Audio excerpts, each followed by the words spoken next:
Dito sa Catanduanes, sobrang ganda talaga dito. At kahit mapaahon at lusong ka, panigurado sa dulo ng kalsada may magagandang tanawin.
Day 1, sa Bicol Surug nga pala kaming sumakay ng bus sa Cubao hanggang Tabaco, almost 12 hours na ang biyahe. At ang Roro, Tabaco to Catanduanes ay 3 hours ang biyahe. 1 PM first stop namin dito sa San Andres, counterclockwise nga pala ang loop namin. At sinasabi ko sa inyo na napakaganda ng daan dito at puro seaside at rollings ang daan. Seaside! Ganda! Galing kami sa San Andres, doon kami bumaba ng Roro. Tapos papunta kami sa Pandan, Catanduanes. So doon kami magka-camp. Almost 90 kilometers din yung tatakbuhin namin at medyo may paon-aon. Tapos ganito yung view, di ba?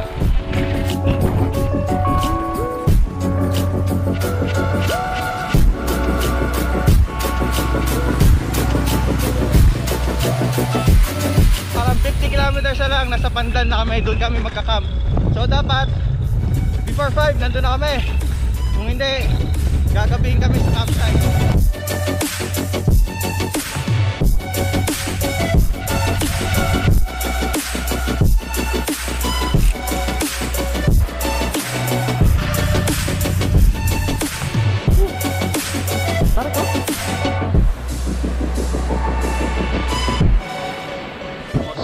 Kilometers na lang papunta to sa campsite na pupuntahan namin. So time check natin, almost 5 PM na. Sana makapot namin ng may liwanag pa kasi siyempre nakakatakot din dun. May trail pa yatang dadaan papunta sa campsite. Pero napakaganda talaga ng lugar yan. Puro lusong nga dito tapos ang ahon, lusong na mahaba naman.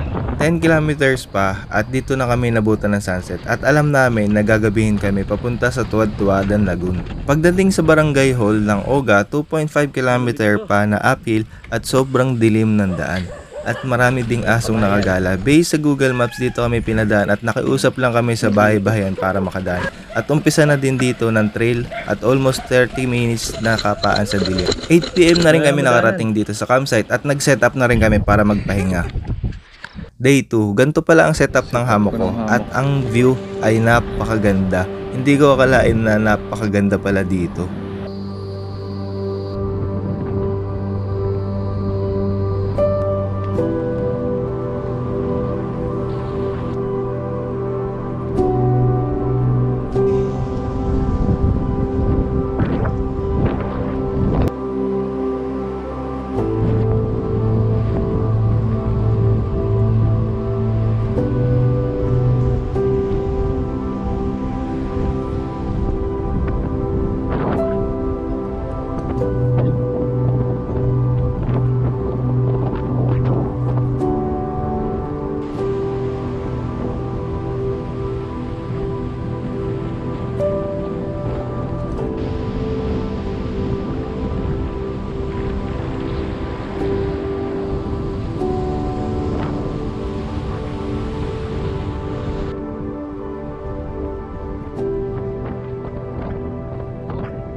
Inabot ka 10 pesos mo. Ate okay ako.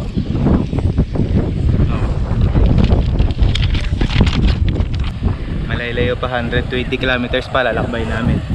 Dito kami nakidaan papunta sa Tuwad-Tuwadan Lagoon. Nasa gilid lang siya ng kalsada. Dito papunta sa Tuwad-Tuwadan. Almost 2 kilometers lang naman papunta pero mahirap.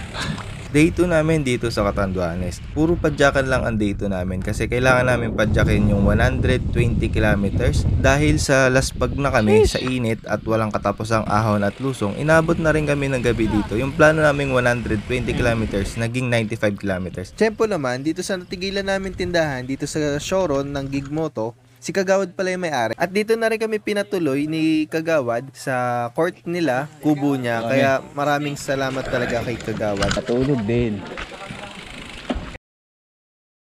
Morning. Ito nga pala kami nakitulog sa barangay ng Shoron. Ito yung likod nila. Diba ang ganda? Walang katao-tao dito. You know. So, dito kami nag-stay. Ayan. Dito na rin kami kumain. Yung iba dito natulog. Tapos dun sa court. Pinatulog kami sa lugar nila sa barangay. Si Oron pala ang tawag. Dito kami nag-stay. Yan si Kagayad Iya. Kansa. Tapos ito yung... Ay, kasama pala namin to. Kagawad. Akala ko lokal eh. Napakabait nila at hospitable. Bago kami makapunta dito sa Virac, dadaan muna kami dito sa magagandang spot ng Catanduanes gaya ng Balakay Point. Pag nasa jump off nga kayo ng Balakay Point, buksan nyo lang yung gate at isara ulit para hindi makalabas yung kalabaw. At umpisa na din ng konting ahon. Let's go! Ganda dito. Libre lang dito sa Balakaw Point, libre lang dito. Ganito ang libre sa Catanduanes. Diba ang ganda?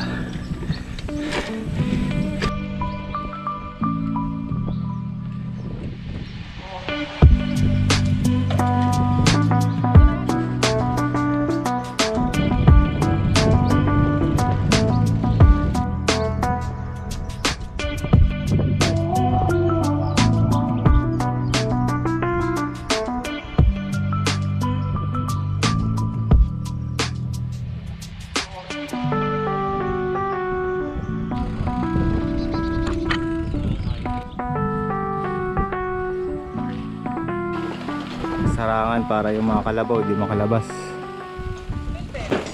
Next namin Puraran Beach. Wait namin yung mga kasama namin dito at kakain na lang kami dito.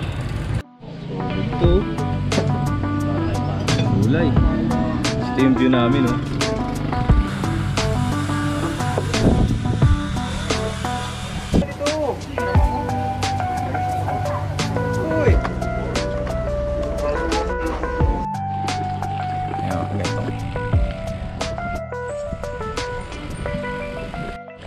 Sa may sigo siya.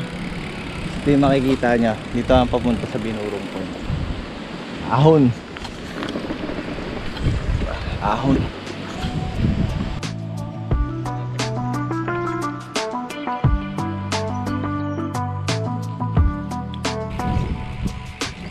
Hindi ka kailan pa. Iwan namin yung mga gamit para gumaang yung bike akyat sa Binurong Point. At dalawa lang kaming nag-akay ng bike. Sulit talaga pag dinala mo yung bike mo dito at napakaganda ng bubungad sa'yo.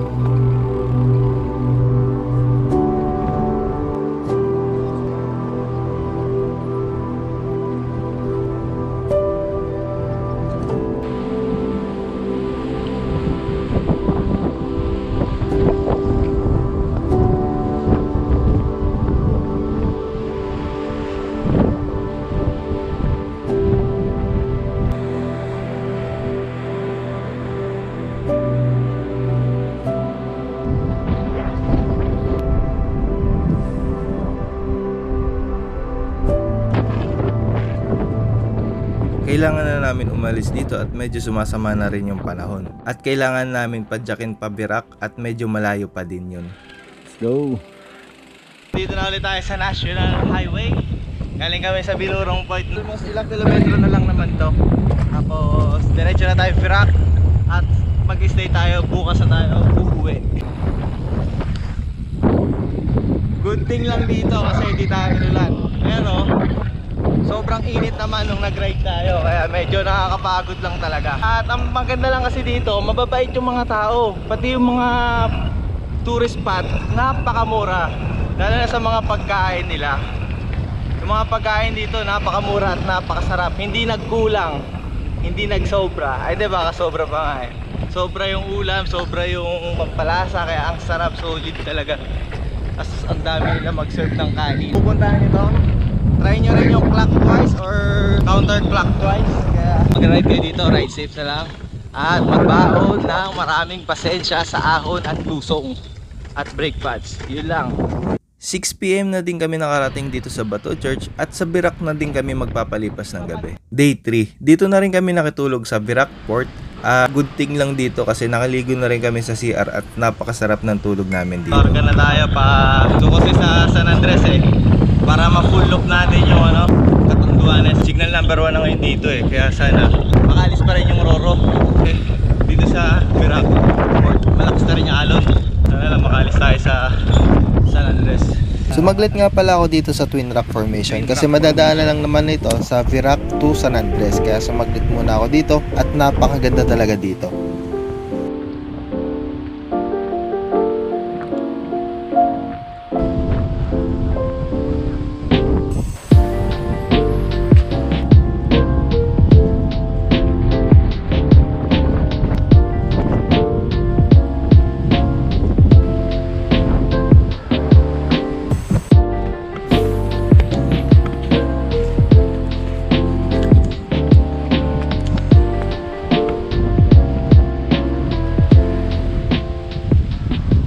Yun nga, 5 minutes na lang din at aalis na ang Roro. Buti na lang nakahabol pa ako dito sa ticketing booth.